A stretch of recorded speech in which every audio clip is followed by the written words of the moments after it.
Welcome to Partners Dog Training, one of the highest rated training facilities in the Southwest. This week's episode will cover a 3-week behavior camp journey for our dog Flyer, a Border Collie mix, up here at our North Scottsdale location.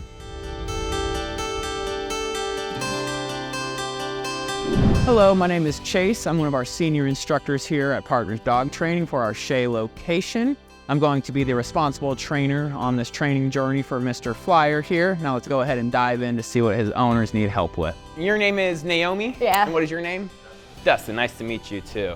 So I adopted him from like a rescue, and when I did, the lady was like, him and his brother are really loud and they won't stop fighting. And I need somebody to take him or else the apartment's gonna kick him out. And so I was like, oh yeah, I can take him, but I didn't really understand like that's a character thing for him. I don't know, he has like extra energy. He barks a lot. He's nipped at people before, but never bitten. He just gets scared. Okay. Like when someone comes around a corner really fast, like was one of the times, and then the other time was when someone was on a bike too close to him. And I mean, if you can nip someone on a bike, it's probably too close. Yeah. But that's our big fear is we have a baby that's 1. And we recently had my friend move in with us who has kids that are 3 and 7. And then when she moves out, we'll be adopting a kid that's like around that age range. And so our main thing is like making sure he's okay with kids. Okay. Is a majority of like the behaviors that you guys notice, like when you guys are out on like walks with him on leash, or does he get reactive if like people are coming inside as well? Yeah, he's pretty reactive, like, and it's totally random, or it's like pretty seemingly random. Like at first we thought it was like people with beards. Okay, I mean, hey, that's possible. Dogs are weird, they have a lot of different triggers, hats, sunglasses. Yeah. So I mean, it could be definitely possible. So to expand on what Naomi was talking about with Flyer's reactivity towards a lot of their little kids, definitely for Flyer, noticing that a lot of it just comes from an exertion of all this energy, new energy, especially with little kids. So, when a dog gets introduced to something they're unfamiliar with, that being a little kid with a lot of this energy, again, at first it could make Flyer a little bit unsettled, overwhelmed, feed into a lot of his anxieties, and he's uncomfortable in that kind of state of mind. What he knows right now is to have that reaction, and I need to definitely teach him to understand self-soothing, being comfortable in that environment, just so again, when we understand that he's going to get reactive, whether it is around these kids, these dogs, that Naomi is comfortable and confident, reverting his engagement back onto her and stopping a lot of those anxious tendencies. My name is Christopher Oosthuizen. I'm the COO of Partners Dog Schools. And in this lesson with Flyer here, obviously there's a lot of things that we have to cover in this training journey. We've got everything from socialization that needs to take place. Of course, there's a lot of behavioral issues that we need to address, that we need to correct, redirect them into better management techniques. There's some structure that we need to implement both at home with the family, as well as if they're taking Flyer outside into the world. And then lastly, we need to really make sure and redefine Flyer's mindset and mentality into introducing new things, into other dogs, other people, and really life as a whole. Give him the ability to manage his own internal energy, make the right decisions, and of course, make his parents proud in the process. So after Naomi and Dustin just left for their check-in with Flyer, I just kind of took him back to our training floor, kind of hung out with him a little bit, took him to his kennel, kind of just showed him where he was going to be staying with us for the next 3 weeks. But, my main focus with our dogs, their first day of training, is just getting them comfortable. I don't want to have this dog in this anxious mindset, and then instantly I'm healing, sit down, putting pressure on the dog, causing a lot more of this overwhelming tendencies and behaviors. So, here I think it's, very crucial to get the dog confidence, build up our relationship, relieve some of that anxiety and everything like that. So when we start training with him tomorrow, he's definitely in that proper headspace that I need him to be. Again, not kind of reverting back to his old behaviors, how he is at home. I need him to be confident, comfortable, not this anxious dog. So again, I know he's offering me what he needs to offer me for him to continue being successful with all our training we're going to do over the next 3 weeks.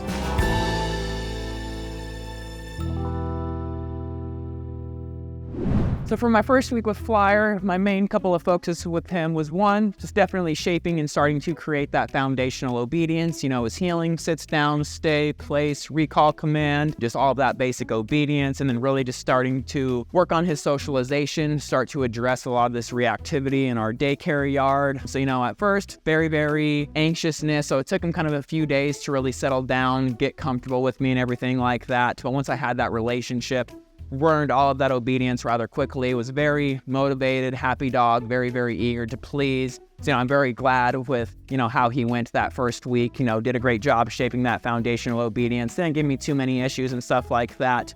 But the big one was definitely that socialization. Again, I know that was what he came in here for, was a lot of that reactivity and stuff like that. So, the pressure was on me needing to get him comfortable and confident around a lot of these dogs, but in doing it in a safe manner. So the first time I started socialization with him, I utilized muzzle training. So, I spent a little bit of a session just doing some muzzling conditioning with him, having him put his nose in the muzzle rather than me kind of forcing it on him. And then just doing a little bit of obedience on there, just teaching him when he's in the muzzle, it's not a big scary thing. I don't want him fighting the muzzle, trying to hook it, get it off of his mouth. I want him being confident in there. So when I transition him into the daycare yard, he's not gonna feel vulnerable, out of control, everything like that. But taking him into daycare for the first time, I definitely saw a lot of that anxiety, a lot of that reactivity. The biggest thing that I kind of noticed was a pressure issue.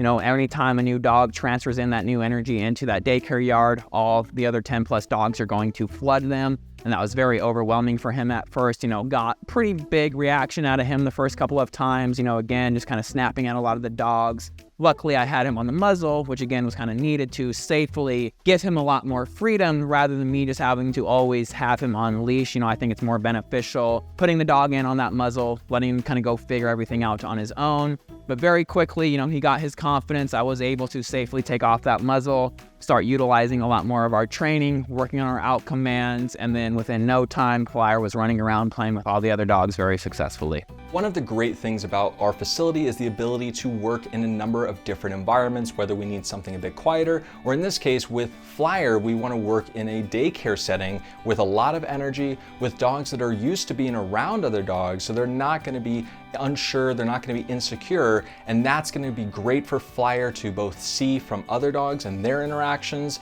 and also be able to learn from those interactions, and hopefully he can make the same right decisions in the process.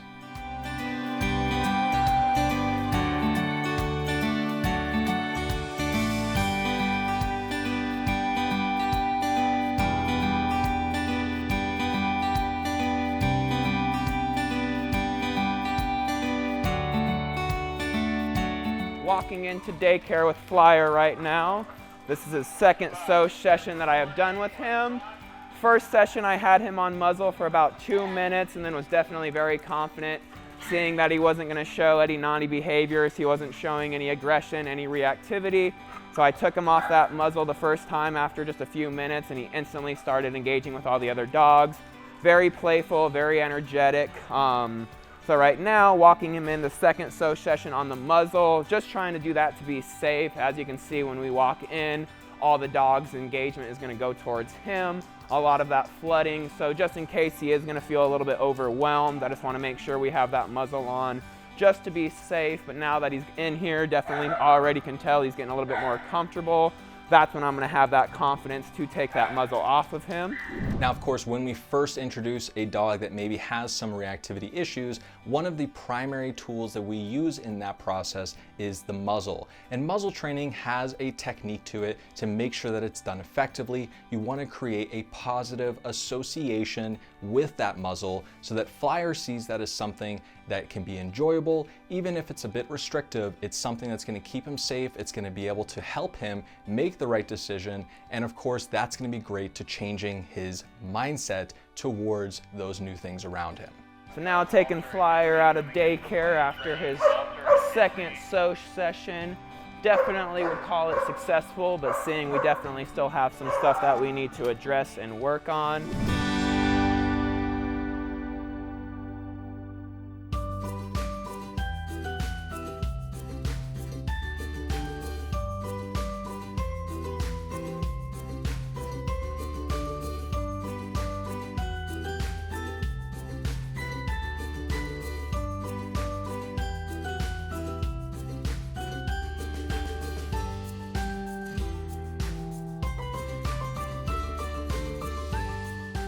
Now, like Chase mentioned, we definitely need to be mindful of flooding Flyer. We don't want to flood him with all of this energy, with all of this overstimulating environment that's going to potentially create an actual negative association and actually might regress our training. So this is a little bit of a finer technique. It requires Chase to be very attentive to Flyer's behaviors, making sure that he's not stressed out, that he's not overstimulated. And if he does start to notice that, that's when we need to take a step back, enjoy the progress we made in the session today, and then try again another day. You know, I want him not working for himself because he has to. I want him to work because he understands what comes from working. You know, the motivational side of things, the reward that, you know, when you listen to me, that's when we're gonna have fun and, you know, we can make it interesting and play and do this and then do that. But again, you know, those first few days, I just didn't get any response from him. He was just very, very dull. He would engage and play, and he was a very sweet dog, and, you know, but that's all he cared about was that side of things, was just being petted and playing and doing this and then doing that. And then even if he's off leash, I can be running around a room like this with him, playing with a tennis ball or something, and then simply asking him for a sit. He's like, oh, okay, this is what we're doing. What I think, again, is what's going to help you guys be successful at home is, again, a change of relationship. Not saying you guys have a bad relationship with him now, but in his mind, he's definitely in control. He's definitely pack leader. But again, you know, we need to have you guys step up and then, you know, being the one that's leading him through this life, not vice versa. So again, you know, I'll go grab him right now, and I just kind of want to run through, you know, me working with him and demoing him. I want to see how big of a distraction you guys are, because again, 9 times out of 10, I'll have the dog beautifully healing, sit waiting at the door, and as soon as I see the owners, they completely lose their mind. But again, I don't want him to do that. You know, I want this to go as structured as possible. So I definitely will let you guys have your greeting, but again, I don't want him seeing you and then full on rushing me through that door, because again, now I'm reinforcing that he's gonna be the one in control. Flyer, go to place. Yes, so he gets on there, turns around, and then down. Good boy. A little correction over him getting distracted by the smells. Good boy, Flyer. Stay. Okay, so right now, I'm gonna have you kind of just get on my right-hand side, just because again, I know he's gonna be a little bit more excited, so I want this to go as structured as possible. And then we're kind of just gonna start walking. Do I just take it? Yeah, you're gonna walk with me, and then I'll feed him into you. And then once I feed him into you, don't focus too much about trying to kind of control him, telling him he'll sit down, just because again, I can already tell his demeanor with you is a lot different than it's gonna be with me. But again, this is what he needs to learn right here, is the structure and control, and not, you know, just jumping all over you, losing his mind, being excited. But, you know, we're naturally gonna get that. And the very first time you're working the dog, I don't want you correction. I want you to kind of ease into it, so kind of letting him figure it out himself at first. I'm gonna feed him into you. Come here, big boy. Good. Come on. All right, so this next little go around, go ahead, slow yourself to a stop and ask him for a sit. Sit. Nice. There we go, and then you can tell him heel and step off with that left foot. Nice. And that's a good sign too. That's gonna show, you know, he's not gonna have that hesitation, that avoidance, that resistance to completing those commands for you that first time.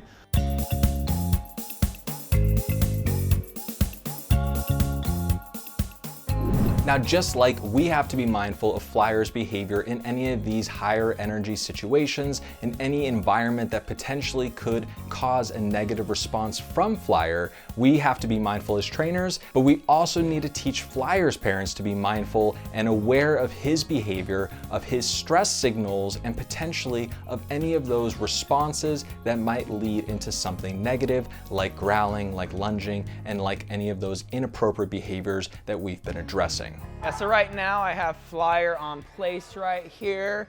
You know, working with him on Friday before he goes home on Monday in just a couple days. Flyer down. Yes. Biggest thing I'm continuing to focus on with him is just continuing to get him desensitized to a lot of energy. So that's what I'm doing with him right now before I start a little training session. You know, towards the end of the day, definitely our most chaotic time here as we're putting up all the daycare dogs into all of these shorelines right here. We're finishing up all of our rotations, so just a lot of commotion, a lot of energy, a lot of distractions out on the training floor right now. So with him on place, Again, having him understand when he is in this environment rather than reverting back to a lot of that anxiousness, that reactivity. But again, like I said, I don't want him only understanding to remain calm while he is on place. I want that transferring over to our training sessions as well. So that way, again, once it transfers and transitions to the owner, he already understands the calm association when we are training and doesn't revert back to a lot of his anxious behaviors, which stems coming from a lot of his reactivity and causes him to have those bad reactions. So Flyer, sit. No, good boy. Flyer, down. Yes. Flyer, heel. Yes, good boy. But again, right there, walking into the pressure of another dog, utilizing my left about turns with him. Again, he definitely has a better response right there, and he understands disengaging and offering me that engagement right back. Flyer, sit. Yes, down. No. Yes. Heel. Flyer, sit. Yes, down. Good boy. Flyer, stay. Yes. Good. Flyer. Yes, come. Good boy. Sit. Yes, good boy. I've been doing some off-leash work with him as well to make him more comfortable feeling like he's not always under control.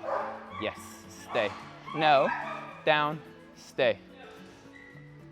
No, nope, down, good, stay. What he was at week 1, he definitely was dog reactive, didn't like other dogs, definitely, anytime a dog got into his space, put pressure on him, he was definitely very reactive. And then, I think a lot of that stemmed through like avoidance with the obedience as well, just because again, I think I kind of described that to you guys last week. So again, I don't think he was ever a aggressive dog. And I mean, he was reactive, but I don't like, a lot of people when they hear reactive, they only think it's aggression, barking, lunging, showing teeth, growling, whatever it is. But I think for him, it was just such cooped up anxiety, and just out of nowhere, he would explode. He didn't know what to do, build it up, how to relieve a lot of that anxiety, make himself comfortable. So, that was kind of their biggest things, was just because, like I said, I mean, he did have that solid foundation on him. Definitely needed fine tuning and shaping, but again, it was just the mindset that really needed to switch for him. So, with all that being said, now what I've kind of noticed is, again, I don't necessarily think it's dogs that he's reactive to, it's more the energy that they kind of give off. So again, in a neutral kind of environment, say it's a more chill day in daycare with 10, 15 dogs in there, everyone's kind of just hanging out, he's totally fine. But say, another 2 dogs start running around, they're zooming or a lot of barking, other dogs are kind of getting reactive, then I can start to see him kind of go back to, how he was, kind of, not how he was, but again, start to show some more anxiety. Flyer, heel, sit. Yes, I can fade out the lure. Flyer, heel. Good, kind of guide him around a little bit, and you can see how he understands naturally flipping that butt backwards.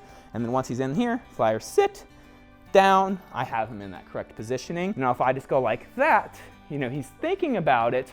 But again, if I need a little bit more pressure, Flyer, heel, I can kind of walk him backwards to get the momentum going and then step back with that left foot and flip him around. Good boy, Flyer. Flyer, sit. Yes, down. Good boy. Flyer, sit. Nice, that was perfect, perfect. Except for that last down. But again, exactly that. You kind of step back, got a little motivation, and then a little pressure on that leash if we're not going to follow that lure, and then fix that positioning from there. So that was perfect, just like that.